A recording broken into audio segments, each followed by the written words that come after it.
Gitu. Benar. Itu saya sama guru spiritual saya suka dimarahin. Widih. Apa kata guru spiritual saya?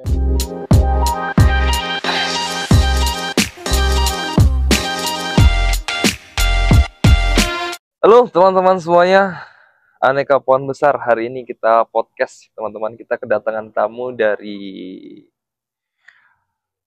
orang jauh ini, teman-teman. Kita kenalan dulu, Bang Fadila. Sada. Siap, Bang Fadila. Gimana kabarnya, sehat? Alhamdulillah. Kalau gitu, Bang. Senang dengan ketemunya hari ini, Bang Fadila. Ini Iya, tadi perjalanan ya. Diajak perjalanan jauh nih dari kota mengelilingi kebun-kebun, terus ke hutan, sampailah di sekarang nih di view alam yang sangat indah ya teman-teman ya. Sahabat hijau, podcast hari ini perdana nih karena ada tamu spesial dari teman Bang Fadilah namanya. Nah, saya kenal lama sama Bang Fadilah di proyekan landscape. Nah, hari ini sedikit ngobrol-ngobrol tentang ada hal yang baru.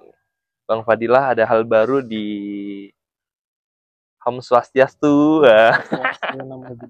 Nama budaya berada di Bali. Oke. Bang Fadilah, gimana nih? Dengar-dengar ada mau cabang buka di Bali. Ceritakan dulu dong.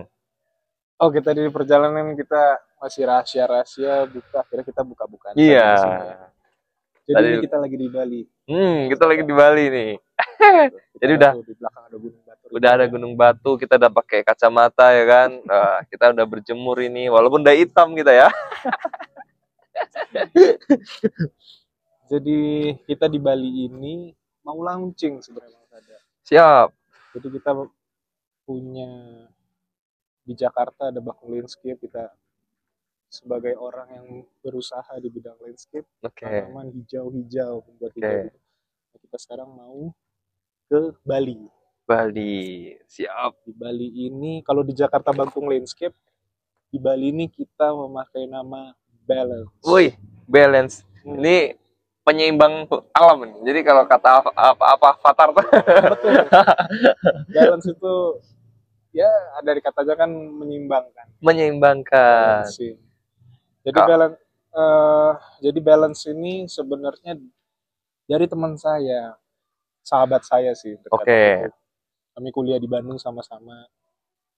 Tapi dia waktu itu S2 lah di Bandung. Keren, ITB. Keren. Nah, dia ini seorang arsitek. Arsitek, sebuah arsitek bangunan lah. Dia cukup hebat lah. Hebat dia. Pintar, desainnya kontemporer. Nah, dia ini waktu itu dia melihat saya itu kan berusaha di bidang landscape. Nah, sedangkan dia arsitek di Bali yang membangun villa-villa yang artistik. Dan yang modern ya. Modern. Nah, waktu itu dia ada ingin berkonsultasi tentang landscape, desain landscape. Nah, itu waktu itu saya lagi kerjain project di Aceh. Wih, keren. Di Aceh. Sabang. Enggak, belum nyampe Pulau Sabang. Belum nyampe Pulau Sabang. Tapi masih di Acehnya ya. Di Aceh. Nah, kami Zoom meeting lah. Boleh nggak kita diskusi? Boleh dong. Saya senang sekali kalau kita sharing ilmu kan. Ilmu itu harus dibagi-bagi. Betul. Gitu. Nah, lalu intinya dia itu kayak ada suatu yang apa ya, kurang gitu dalam suatu yang dia rasa itu dalam suatu bangunan. Misalnya kayak pohon ini, pohon dia berhubungan dengan orang yang berusaha, orang-orang kontraktor taman lah. Siap. Jadi orang kontraktor taman itu biasanya dia hanya dikokoh dan bangunan itu kuat, tapi belum mampu untuk melihat kasat mata ya, seperti dunia landscape itu mengindahkan untuk pandangan mata supaya seger, adem dan tentrem. Nah, iya. Nah, tadi balance tadi itu nanti seperti apa? Nah, itu satu tadi ya. Nah, Nah, yang kedua kontak tanaman misalnya berfokus pada beautifikasi. oke.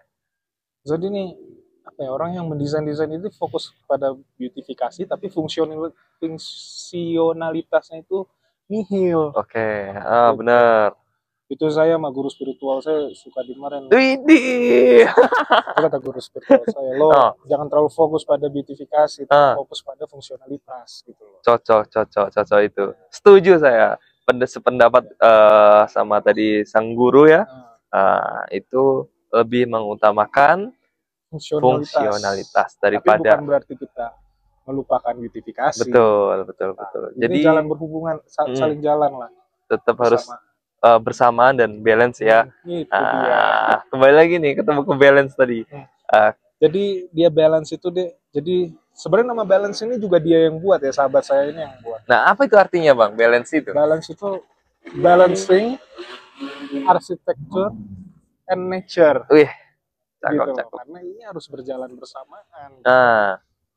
Itu sebuah ekosistem, satu ekosistem yang baik, itu semua saling berkaitan, berhubungan erat, dan berfungsionalitas sehingga kita mendapatkan manfaatnya. Jangan sampai kayak kita fokus pada beautifikasi, ujung-ujungnya malah jadi musibah gitu. Contoh nih yang paling ini ya, contoh kecil nih, banyak kan kayak bangunan pakai Solobium atau pakis Brazil tuh. Oke. Nah itu saya dimarahin tuh sama guru saya tuh. Gimana? Batang lunak lo taruh di area aktif, kalau roboh gimana, itu kan batang lunak gitu. Nah, jadi menyeimbangkan antara keren sama bahaya pohonan itu kita menyesuaikan tempatnya. Jadi ada pohonan yang seperti tadi dibilang Bang Fadil, bagus tapi membahayakan. Nah, itu juga harus dipikirkan begitu Bang ya. Nah, apalagi kalau untuk di landscape itu ya bukan hanya indah tapi tetap mengutamakan fungsionalitasnya. Terus si balance ini gimana nanti balance ini Pak? Ya, jadi balance ini Bakung Landscape yang punya cabang di Bali. Oke. Bali kan kita tahu kan, itu semua taman aja. Orang pengen punya taman seperti di Bali gitu. Kita cobalah berkolaborasi sama teman saya ini yang emang orang Bali, arsitek. Kita menyeimbangkan, mengharmonikan arsitek dan nature ini. Nah, sesuai dengan filosofi Bakung Landscape, dan balance ini filosofinya hijau Bang. Hijau, cocok. Apa itu? Harmoni. I, inovatif. J, jangka panjang. A, adaptif. U, unggul. Nah itu dia. Nah, itu dengan value kita di Bali ya, kita juga tetap tanaman ya, kita harus memfokuskan endemik lokal lah. Terus juga kita juga fokuskan memajukan ya petani-petani gitu, karena pekerjaan saya besar sebagai petani gitu kan. Mau nggak percaya lihat KTP saya lah. Benar. Karena di Nursery sendiri juga banyak ya Bang Fadil ini untuk tanaman-tanaman yang eksotis, terus tanaman-tanaman untuk penghijauan dari pohon kecil, sedang sama besar. Nah, kembali lagi kalau kita di aneka pohon besar, segala sesuatu yang besar dapat yang besar dan manfaat juga besar gitu teman-teman. Nah, nih kalau untuk strategi balance, kenapa harus orang memilih untuk bikin taman sama balance? Itulah, kita juga punya fungsi dari value kita tadi hijau. Kita juga kita punya fungsi advokasi. Advokasi bukan lawyer ya. Siap. Kami juga walaupun petani punya advokasi juga, jadi memberikan sesuatu sugesti, saran kayak Pak, misalnya klien ya, Pak ini pohon ini berbatang lunak, untuk jangka panjang ini akan roboh, apalagi area aktif ada anak-anak, ini sangat berbahaya. Jadi kita ganti pohon yang ini lebih lebih aman, lebih kokoh akarnya gitu, tidak Hmm. menabrak bangunan. Andai pun misalnya klien maksa, saya mau pohon yang ini yang besar yang akarnya masif, menabrak bangunan, ya kita tetap diskusi dengan klien, oke kita pasang, karena kita berinovasi, ya kita pasang root barrier Benar, gitu. benar. Yang kadang-kadang dilupakan sama ya orang-orang Benar, pelaku-pelaku benar. taman itu sendiri. Jadi Bakung Landscape ke Balance. Bakung Landscape di Jakarta, Balance itu fokus pada di Bali. Ya. Teman-teman, kalau untuk pembuatan taman, ini adalah rekomendasi untuk Balance. Ada tupoksinya yaitu di kota Bali gitu teman-teman. Teman-teman jangan sampai salah memilih kontraktor atau arsitek landscape untuk pembuatan taman, karena taman bukan hanya soal indah, rapi, dan juga hijau, tapi lebih mengutamakan fungsi siapa di dalam taman itu juga. Oke teman-teman, nanti akan ada cerita-cerita selanjutnya. Ini kita baru kasih clue pertama dari Bang Fadil. Nanti akan kita lanjut lagi di episode-episode berikutnya. Siap. Minum dulu kita, Bang. Cheers. Cheers. Oke.